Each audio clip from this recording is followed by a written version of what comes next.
Hello everyone. So in this video lecture, we will discuss about relational algebra. Relational algebra is the basic set of operation for the relational model. And these operations enable a user to specify basic retrieval requests. That means like how you are going to fetch the information. For those you have to give some request. So those requests or the retrieval request can be specified using relational algebra. The result of these operations will give you a new relation, which may be formed from one or two input relations. This property makes the relational algebra closed. That means all the objects which you are specifying in the relational algebra are relations. Okay, so that's why this property makes the relational algebra as closed. As I said, the relational algebra operations will give you a new relations. Okay, and these new relations can be modified or manipulated using operations of the same algebra. That means on the result you can apply the relational operations. A sequence of relational algebra operations forms a relational algebra expression. That means you can write the sequence of relational algebra operations, like continuous operations you can specify, like one by one sequence of operations you can specify, and this forms a relational algebra expression. And the result of relational algebra expression is also a relation, and that represents the result of the database query. Okay, like what actually you want to retrieve, so that will be shown as a relation. We have different categories of relational operations, of relational algebra operations. Now first we have unary relational operations. That means here you have to specify a single input relation. Okay, that's why it is called as unary relational operations. So input will take only one relation. Under unary relational operations, we have select, project and rename. Based on set theory, we have union, intersection, difference and Cartesian product. Then binary relational operations are join and division. Finally, we have additional relational operations which are outer joins, outer union and aggregate functions. And aggregate functions, these will be used to compute a summary of information. Okay, like we have 5 functions under this: sum, count, average, minimum and maximum. Now this is one of the example, the database schema given here, that is company database. This company database is used in all the examples. Okay, in the upcoming slides, whichever queries we are discussing, those will refer this company database. The first operation under unary relational operations, that is select. The select operation, which is denoted by sigma.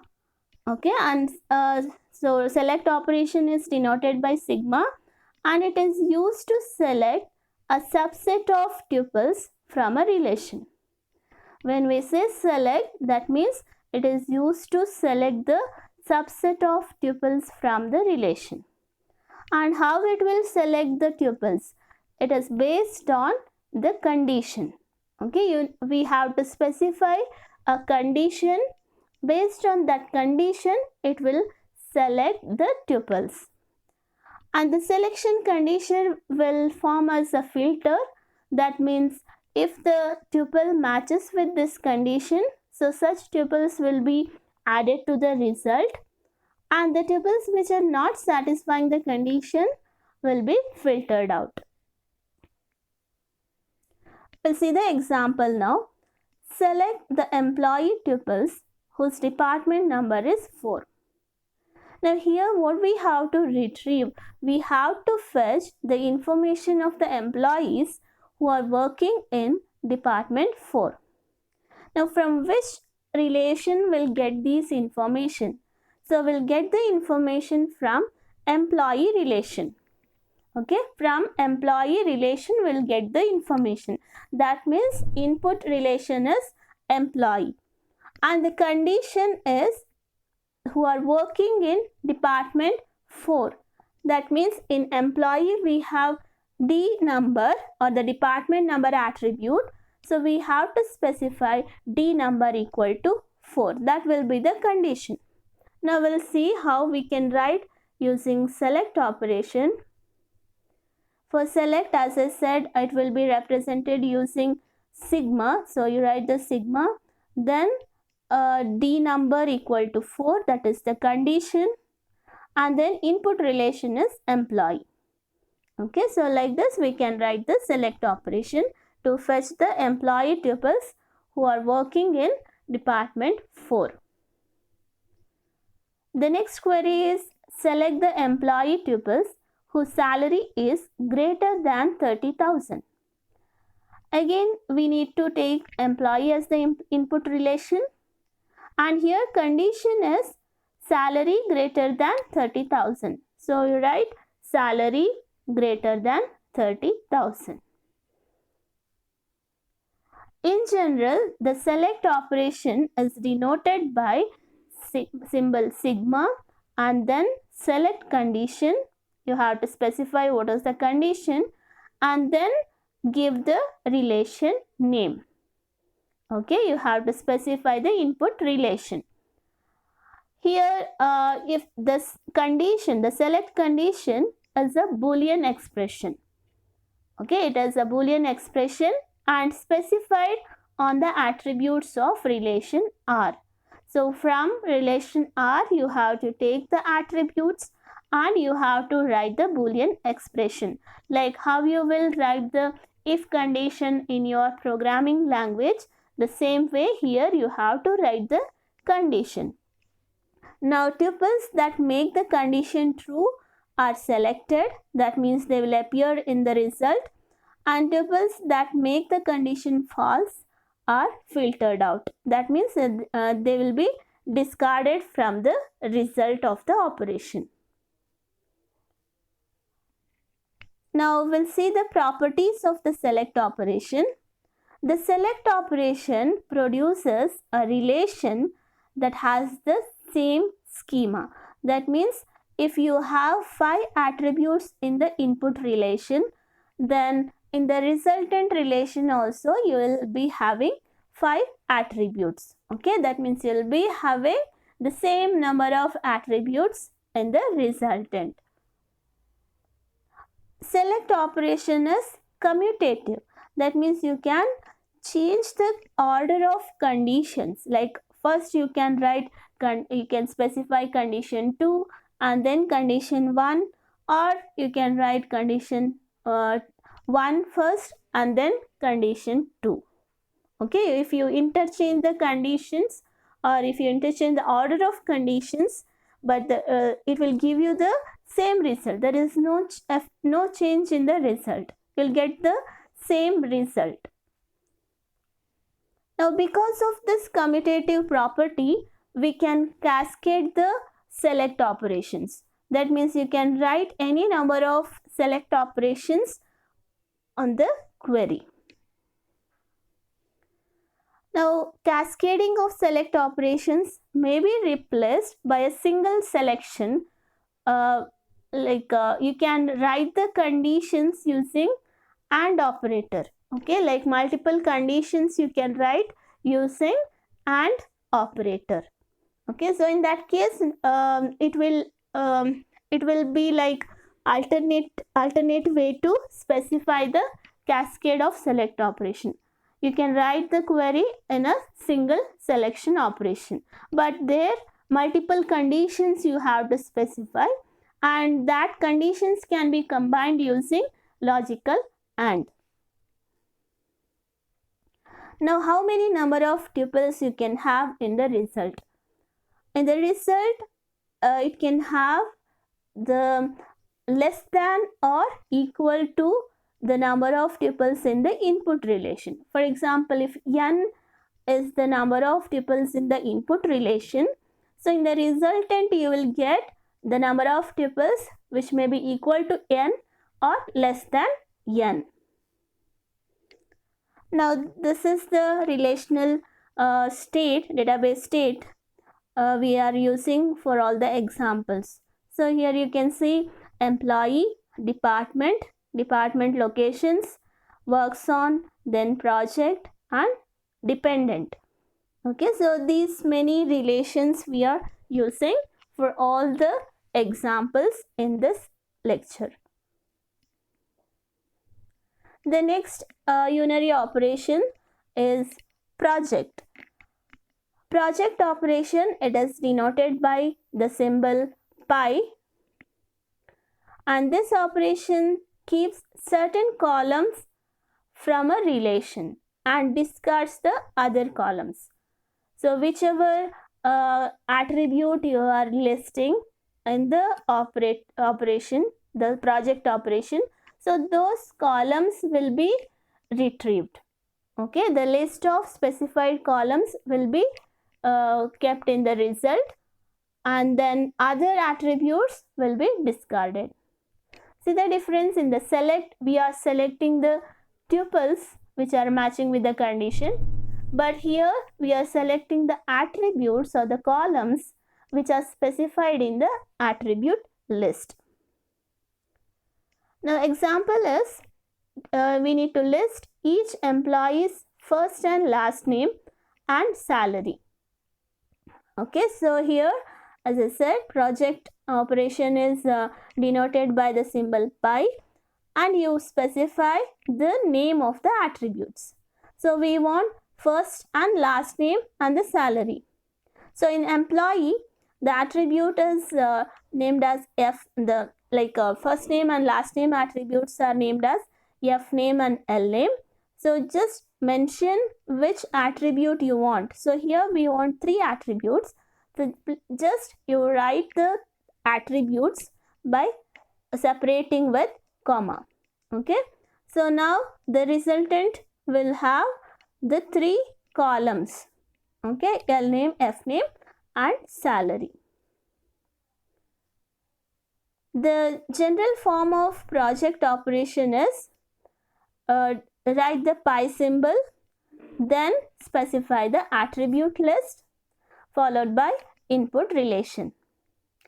Pi is the symbol used to represent the project operation, and attribute list, as I said, whichever attribute or the column you want to fetch, that you have to list. In the project operation, the duplicate values or the tuples will be eliminated. See here the concept we are using, that is from the set theory. So when I say the set, it will not have a duplicate value. That's why when you are using project operation, the duplicate tuples will be discarded, or it will remove the duplicate tuples. Now we will see the properties of project operation. The number of tuples in the result of projection is always less or equal to the number of tuples in R. Suppose you are in your project operation, in the attribute list, if you include primary key, okay, if you include primary key or any key attribute, then the number of tuples which are fetched will be equal to the number of tuples in the relation R. Okay, because the key means it will have all unique values. That's why you'll get the same number of tuples as in the input relation. Project operation is not commutative. See, in the select it is commutative, but project operation is not commutative. Here we can see the example, few examples. of select and project operation. The first one, we are fetching or we are selecting the employees who are working in department number 4 and who makes more than 25,000 salary, or the employees who are working in department number 5 and making more than 30,000 salary. Okay, so here the first condition is the employees, either they are working in department number 4 and earning more than 25,000. So that two things we have to combine, and then they are telling either department number 4 and earning more than 25,000, or they may be working in department number 5 and making more than 30,000 salary. Okay, so that's why the combined first condition, department number equal to 4 and salary greater than 25,000, then use logical OR, then write the second condition like department number equal to 5 and salary must be greater than 30,000. Okay, and in the next one we are fetching the last name, first name and salary of the employees. So here the specific attributes we want, that's why we have to use project operation. Then we are retrieving the sex and salary of all the employees. That means again the specific column we want, so use the project operation. Now relational algebra expressions means, as I said, you can write the sequence of relational operations. Right? You can write the sequence of relational operations. In that case, either we can write the operation as a single algebra expression. Okay, like we can write in the way of nesting the operations, or we can apply one operation at a time and then create a intermediate result operations. Either you write by nesting all the individual operations in a single relational algebra expression, or another way is you can use the intermediate result relations. Okay, so for each operation separately you are creating the intermediate relations. In the later case, what happens when we are using the intermediate result relations, we need to name the intermediate result. Okay, we have to give some name to the intermediate result relation.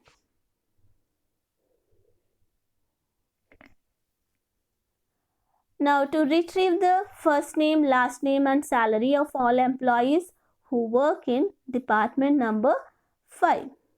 How we can proceed? So first we need to check which all the tuples matching with department number 5. Okay, so we'll write select, that means sigma, department number equal to 5 and employee. From that we are fetching the specific attributes, F name, L name and salary. Okay, so the same expression here in the first case we have used a single relational algebra expression.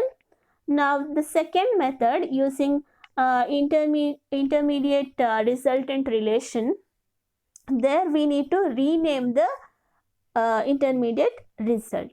Okay, so first we are performing select operation and that result will be renamed as department 5 underscore EMPS.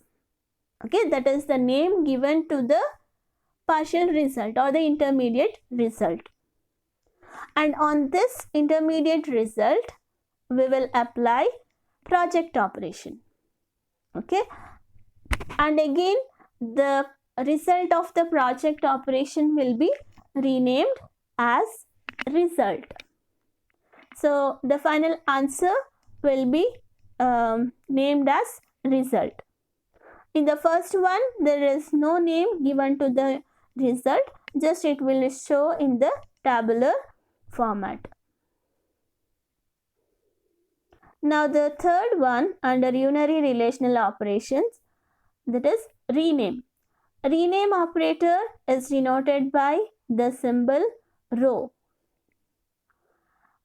See, when we use the join operation or like intermediate relational algebra expressions or the intermediate result relations, then either we can rename the intermediate relations or directly by giving some name, or you can use the rename operation. Okay, so we may want to rename the attributes, or we want to rename the resultant relations. As I said, it will be useful when a query requires multiple operations, like when we are performing cascading of operations, or in some cases if you are using join operations and all, so that we'll see in the upcoming lectures. But in join operations also sometimes you have to rename the attributes. In that case the rename operation will be used, or it is useful. Now the general rename operation rho can be expressed in three ways.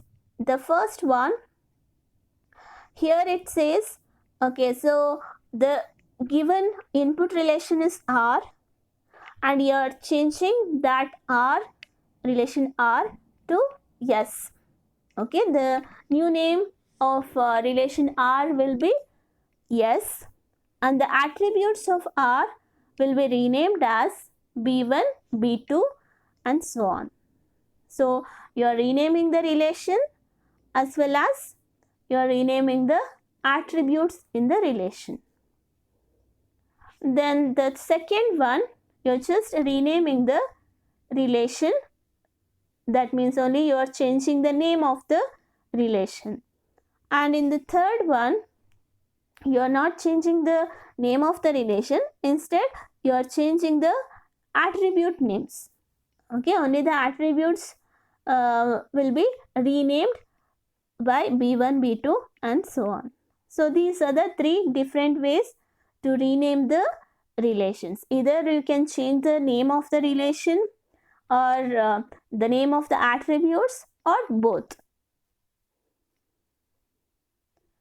Now for the convenience, we'll just use the shortened operator, like as I said, just giving the name to the intermediate resultant. Okay, so like that also we can write, instead of using rho, just we can write the new name to the resultant. For example, here result, so this is the new name given to the resultant relation, which is nothing but the output of project operation.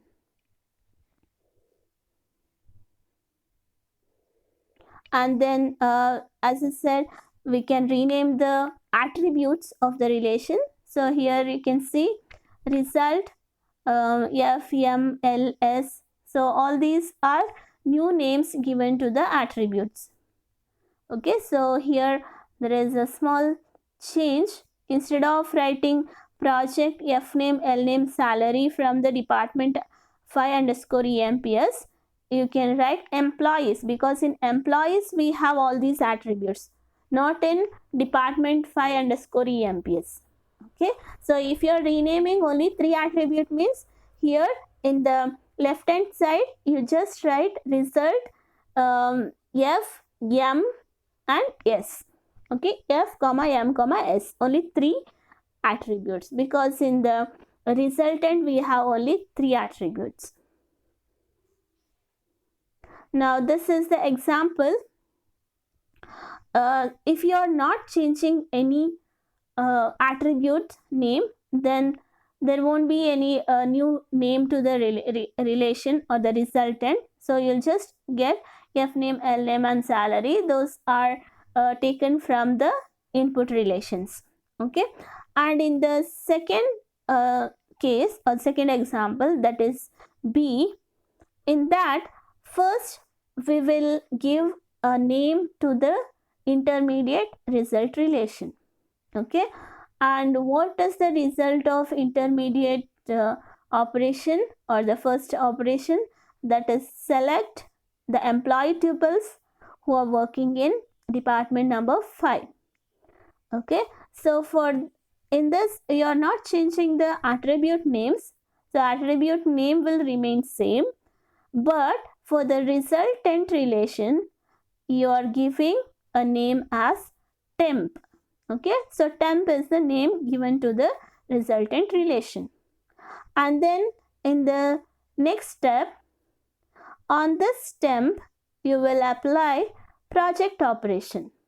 Okay, you are fetching F name, L name and salary, and the resultant of this project operation will be named as R. Okay, so R is the name given to the new relation, and F name, L name, salary will be changed to first underscore name, last underscore name and salary. Okay, so in this way you can rename the resultant relations, that means name of the resultant relation, as well as the attribute names. Okay, so these are the 3 operations under unary relational algebra operations: select, project and rename. Thank you.